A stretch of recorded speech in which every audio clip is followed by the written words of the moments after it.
I discovered Betfair sports trading a little over a year ago now, so I thought I'd create this video to show you the 5 things that I have learned after a year's worth of trading.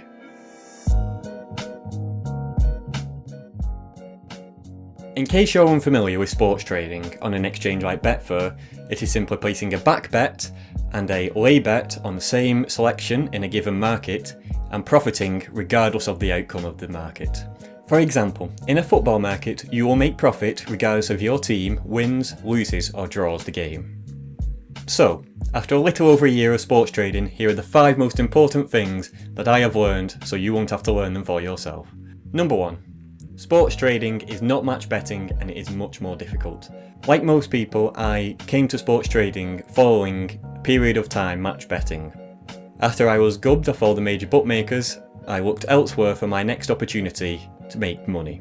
To some extent, coming from match betting is very beneficial because you learn some of the basic principles of how to use a Betfair exchange, including placing a lay bet, placing a back bet. These are new concepts which traditional gamblers do not come across. They simply can only place back bets. But the downside of coming from a match betting background is you become familiar with a simple process of follow steps A, B, C, and then you'll get a profit, a known profit of X for each market you do. However, when you come into trading, you experience a completely different set of circumstances.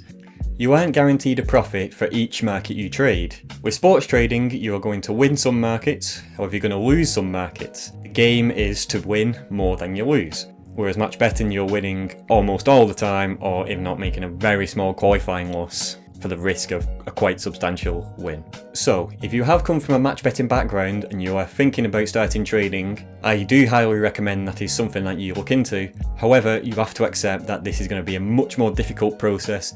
You're not going to be making money immediately. It's going to be something that you'll have to work hard on. Coming in at number 2 is to not be overconfident. This is something I suffer from myself. I came across the concept and thought, yeah, this is something fairly easy. I'll be able to grasp this in a few months and make good profits going forward from there. Unfortunately, in reality, it doesn't quite work out like that. If you approach the market overconfident, your market's going to beat you around and you're going to lose money. When you first start sports trading, you're likely going to struggle. I personally struggled. I think everyone I know who has started sports trading has struggled to begin with. You're going to look at the markets, the price is going to be moving everywhere erratically, you're not going to know why it's happening, and that's perfectly natural. But if you're overconfident thinking each time, oh yes, I know the price is going to go this way, it probably isn't going to go well for you. Instead, you're going to have humility, you're going to have to look at the market. Sometimes you're going to know the market's going to move in a certain direction, and then that's great, that is where you're going to make the profits. However, sometimes you've just got to look at the market, accept, I don't know which way the price moves. When it does move, you're going to accept, I don't know why that happened. And that's great, you can look at the market, try to figure out what's happened, why it's moved in a certain direction. And if you can't figure it out, that's fine. You aren't going to be able to look at every single selection in a market and be able to predict where the price goes and why it's moving in that direction. Simply, you just have to accept it, move on to the next market and try to figure out what's going on there. At number 3, we've got quite an important one, which I overlooked for a significant amount of time, and that is don't overtrade. As you can see on Betfair, there's an absolutely enormous amount of markets that you can trade, from football, tennis, cricket, horse racing, greyhound racing, the list is endless. When I first started, I wanted to try and trade every single sport, every single market, every single race, and it wasn't going well. Each night after work, I'd log into Betfair and try to trade every single horse race that night, regardless of how high quality the racing was, how much money were in the market. Even if I had an opinion in the market, I would just put positions in, win, lose, I would record the result, track it, move on to the next race, and at the end of the day, look at all the races I'd done and say, why am I doing so poorly here? And the reason is because I was overtrading. I was entering in positions in markets when I wasn't confident at all. I felt, I'm in this market now, it's wasting my time if I don't put a position in. Unfortunately, that isn't how it works. I was a victim of overtrading. In reality, what I needed to do was trade much less. That includes trading less sports and trading less markets of that sport, which is what I'm taking forward for the next year. I'm going to focus primarily on football trading, focusing on just one sport and only a few strategies in that sport, allows me to track my results better, understand where my losses are and be able to cut them out more effectively. However, an important point to note on this is that because it was my first year, I did want to experiment in as many markets as possible, so I could try to figure out where I was doing well and where I wasn't doing so good. But now I've had a year's worth of practice, I can now identify the markets and the sports which I am better suited at, and that's what I can focus on going forward in the next year. Okay, moving on next to one of the most important things in trading, and that is dealing with losses.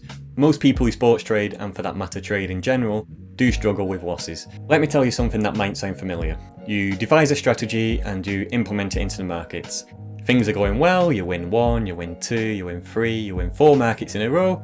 It comes to a 5th market and you have a big loss. And then you look at your strategy that you've been implementing, seeing that it is lost and think, this strategy is no good, I need to move on and create a new method to try and extract money from the markets. The problem here is that you're reacting to a loss in a different way than you're reacting to a win. Really, you should treat your losses equally to your wins. You shouldn't get overexcited or feel bad about yourself regardless if you win or lose. This is why it's so important to start staking with minimum stakes. This way you can apply the strategy for a vast number of markets and see when it's winning, when it's losing. As ultimately, losses are natural. You are going to lose fairly often, regardless of your strategy in the markets. The key factor is that you win more than you lose. So what I recommend is, say, tracking over 100 markets using minimum stakes on Betfair, and then you'll see how often you win and how often you lose, as ultimately that is what defines if your strategy will be profitable or not. Doing something like this will help you deal with losses. Instead of seeing a loss and panicking immediately and changing strategy, you'll see that losses are natural and are going to happen, and there's nothing you can do about that. But as long as you're tracking the results and winning more than you lose, you'll be a profitable trader. Something else to point out when dealing with losses is dealing when the market moves against you. This is ultimately what defines how good you are as a trader. When the price is moving against you, whether you cash out or hold is perhaps the most important skill as a sports trader. This is something that comes with experience, but it is vitally important that you don't let the loss get out of hand. You need to have stop losses in place or have a defined exit strategy so your losses won't rack up and be bigger than your wins.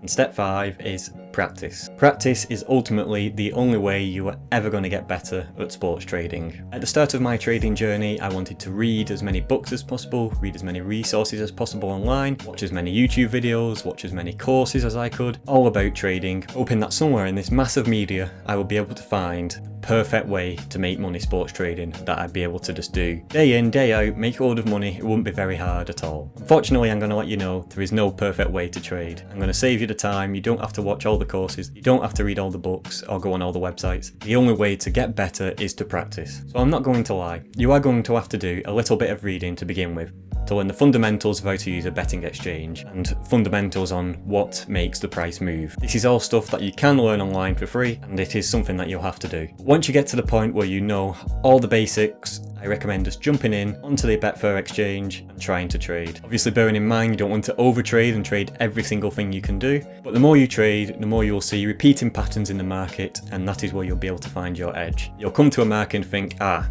seen this before. More often than not, you're going to profit from that. That's something you can't find in a course, it's something you just have to find through experience and trading a lot of markets over a long period of time. So I hope you've enjoyed this video and found it somewhat useful. Let me know in the comments section if you are sports trading or are thinking of starting sports trading, or if you're new to sports trading, what you'd like to know in order to be able to start your journey.